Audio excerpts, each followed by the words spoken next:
दीपावली का पर्व जहां पूरे देश में खूब उत्साह और शोर शराबे के साथ मनाया जाता है, वहीं उत्तराखंड के कुमाऊं में इस त्योहार का एक अलग ही रूप देखने मिलता है। यहां दीपावली सिर्फ रोशनी और पटाखों का उत्सव नहीं, बल्कि प्रकृति, संस्कृति और परंपराओं से जुड़ा हुआ एक खास त्योहार है।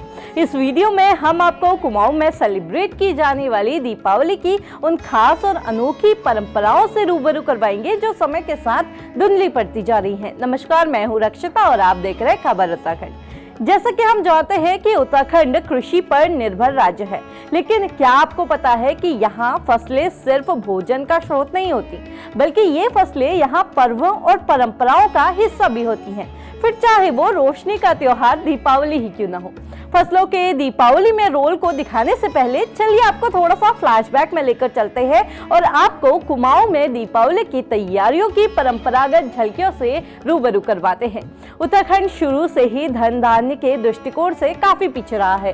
किसी जमाने में यहाँ दीपावली के उत्सव में सबसे जरूरी रोल प्ले करने वाली मोमबत्तियां और पटाखे भी नहीं हुआ करते थे।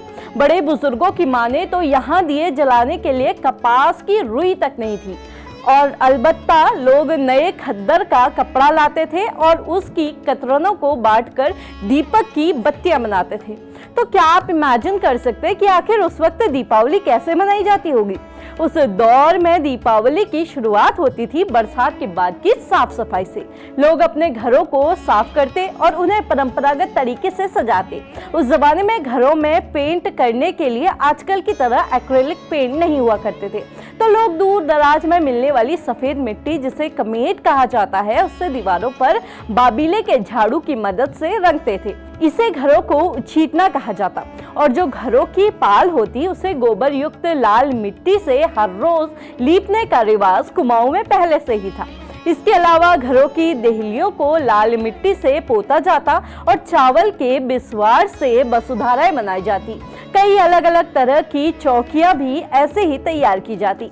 इन्हें ऐपण कहा जाता है। ऐपण उत्तराखंड में सिर्फ सजावट के लिए ही नहीं मनाए जाते हैं, बल्कि इन्हें शुभ प्रतीक भी माना जाता है और दीपावली या किसी अन्य शुभ अवसर पर आंगन से लेकर दरवाजों तक इसी लाल मिट्टी से और बिस्वार की मदद से माता लक्ष्मी के पद चिन्ह बनाए जाते हैं, ताकि देवी लक्ष्मी इन पद चिन्हों पर चलकर घर के भीतर आए और सुख समृद्धि का आशीर्वाद दे। इन सब तैयारियों के बाद डिगारा शैली में गन्ने या नींबू से माता लक्ष्मी की आकृति बनाई जाती है, जिसे कांसे की थाली के ऊपर लक्ष्मी चौकी पर विराजित किया जाता है। साथ ही घर के छज्जों में गन्ने लटकाए जाते हैं ताकि देवतागण इन्हें सीढ़ी बनाकर घर में प्रवेश कर सके। कुमाऊं में दीपावली 3 स्तर पर मनाई जाती है। यहाँ कोजागरी पूर्णिमा कही जाने वाली शरद पूर्णिमा को छोटी दीपावली माता लक्ष्मी के बाल स्वरूप के साथ मनाई जाती है।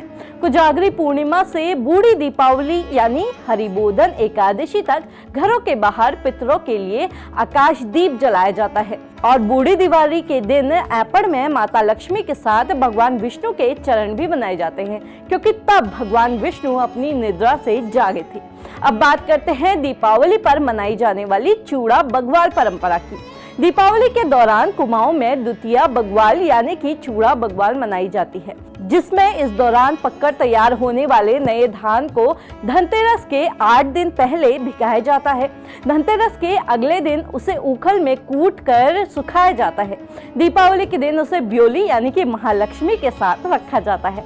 पहाड़ में भैया दूज को बग्वाली कहते हैं। उस दिन चूड़ को सुगंधित तेल की फुलेरी के साथ परिवार की लड़के और लड़कियों को आमा, ईजा, बड़ी बहन, कोई भी परिवार का बड़ा सदस्य अपने से छोटे के पैरों से छुआकर सिर में चापती है और उन्हें आकाश की तरह ऊंचे और धरती की तरह चौड़े होने और इस दिन को हर साल सुखपूर्वक जीने की शुभकामनाएं देते हुए कहती हैं कि जी रया जग रया, यो दिन मास भेटने रया, आकाश जस उच्च है जया, धरती जस चौड़ है जया, लाख हरयाव लाख बग्याव लाख सिर पंचमी, यो दिन यो मास भेटने रहा। हालांकि समय के साथ ये परंपरा धीरे धीरे ओझल होती जा रही है, लेकिन कुमाऊं के किसी दूर दराज गांव में आज भी दीपावली इसी पारंपरिक और खास तरीके से मनाई जा रही होगी, जहां महिलाएं अपने घरों को ऐपण से सजाएंगी और नई पीढ़ी को चूड़े पूछकर आशीर्वाद देंगी।